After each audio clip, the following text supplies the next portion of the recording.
Hello दोस्तों, आज इस वीडियो में हम सीखेंगे फ्रूट्स नेम विद प्रोनाउंसिएशन और हिंदी मीनिंग के साथ। दोस्तों, आज तक तो हमने फ्रूट्स नेम पढ़े हैं, लेकिन आज इमेजेस के थ्रू देखेंगे।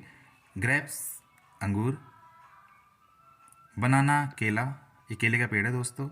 एक नई तरीके से हम फ्रूट्स नेम को याद करेंगे। एप्पल सेब, ये सेब का पेड़ है दोस्तों। हम छोटे बच्चों को दिखा सकते हैं कि सेब के ऐसे पेड़ होते हैं। चेरी एक प्रकार का फल। दोस्तों, अगर आपको वीडियो पसंद आई तो please like share and subscribe my channel. Thank you.